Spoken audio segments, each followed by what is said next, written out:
Under the relentless Moab sun, a parched land mirrors the weariness etched on the faces of Naomi's family, seeking refuge from famine. Orpah and Ruth stand silently beside Mahlon and Chilion, their presence a fragile bridge between hope and despair. The air hangs heavy with unspoken anxieties, each breath a reminder of the uncertain peace they cling to. Their faces are gaunt, reflecting the long, hard journey and the scarcity of resources. Inside Naomi's tent, shadows dance ominously as a single oil lamp struggles against the encroaching darkness. Naomi sits alone, her face a canvas of sorrow, each line etched deep with unspoken grief. A palpable weight fills the tent, a heavy foreshadowing of tragedy yet to come. The air hangs thick with despair, each breath a reminder of loss. Under the relentless Moab sun, years blur into an endless expanse, leaving Mahlon and Chilion vanished, swallowed by the desert. Naomi and her daughters-in-law are shrouded in the heavy cloak of widowhood, their figures silhouetted against the stark, unforgiving landscape. Etched with grief, Naomi resolves to return to Bethlehem, her face a mask of sorrow and determination. Whispers carried on the wind promise hope. The famine's grip on Bethlehem has loosened. Under the relentless sun, the road to Bethlehem stretches into an endless horizon, shimmering with oppressive heat. Naomi turns to Orpah and Ruth, her voice heavy with sorrow and resignation. "Return, my daughters. Why will you go with me? Are there yet any more sons in my womb, that they may be your husbands?" Naomi asks, her words echoing in the desolate landscape. Naomi's voice cracks with a mix of weariness and despair as she insists, "Turn again, my daughters, go your way, for I am too old to have a husband." She continues, her voice strained. "If I should say I have hope, if I should even have a husband tonight and should bear sons," Naomi's final plea hangs in the air. "Would you therefore tarry till they were grown? Would you therefore stay from having husbands? No, my daughters, for it grieves me much for your sakes that the hand of the Lord has gone forth against me."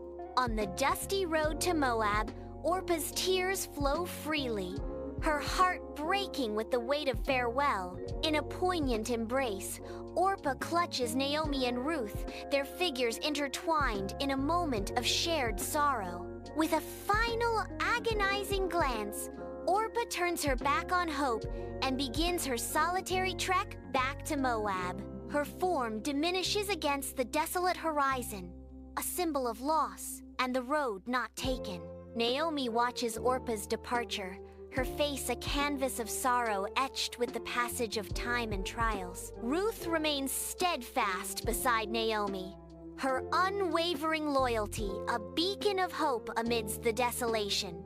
Under the relentless sun, Ruth and Naomi journey on the road to Bethlehem, their determination echoing in the arid landscape. The sun beats down, casting long shadows that stretch behind them, symbols of their past and the uncertain future. Ruth halts, her eyes locking onto Naomi's, filled with unwavering resolve. Ruth's voice resonates with conviction. "Do not urge me to leave you or to return from following you. For where you go, I will go, and where you lodge, I will lodge. Your people shall be my people, and your God my God." Bethlehem bursts into view, a stark contrast to the desolate lands Naomi and Ruth left behind. Naomi and Ruth step into the town, where the vibrant marketplace buzzes with activity. Murmurs ripple through the crowd as the townspeople recognize Naomi, returned after years of absence. The townspeople whisper among themselves. The townspeople stand gossiping.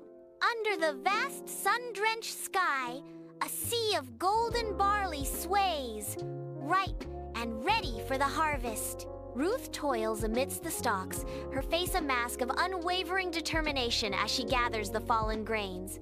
Sunlight beats down as Ruth perseveres, her movements careful and deliberate in the expansive field. With humble resolve, Ruth approaches the foreman, her posture reflecting a plea for kindness and acceptance. She seeks permission to glean, her hopeful gaze fixed on the foreman, her spirit undeterred by hardship. Under the vast sky, Boaz surveys his expansive field. His gaze settles upon Ruth, a lone figure amidst the harvesters. A thoughtful expression graces Boaz's face as he observes Ruth's diligent work. He summons his servant, seeking insight into the identity of the young woman. The servant shares Ruth's story of unwavering loyalty and tireless gleaning. Boaz nods, deeply impressed by Ruth's character and unwavering dedication. In Boaz's expansive field, a symphony of labor unfolds under the sun's watchful eye. Ruth humbly gleans at the field's edge, her movements steady and filled with purpose. Boaz approaches Ruth, his face radiating warmth, extending an unprecedented invitation. Ruth's eyes lift to meet Boaz's, reflecting gratitude for his unexpected grace. Lamplight spills warmly as Ruth enters, struggling under the weight of a heavy sack. Naomi rushes towards Ruth, her face etched with concern, then relief and joy. Ruth, relieved, speaks of her encounter. "I met a kind man named Boaz. He allowed me to glean in his fields." Naomi's eyes widen in surprise and recognition. "Boaz? Why, he is one of our kinsmen." She continues, her voice filled with hope. "A worthy man, and one who has the right to redeem our family's land." The lamplight flickers, casting long shadows as they both contemplate the possibilities. A single oil lamp casts a serene glow, filling Naomi's humble home with warmth and love. Across from her, Ruth listens intently, her expression a mix of hope and anticipation. Naomi's eyes reflect years of wisdom as she imparts crucial advice. Follow his lead, Ruth.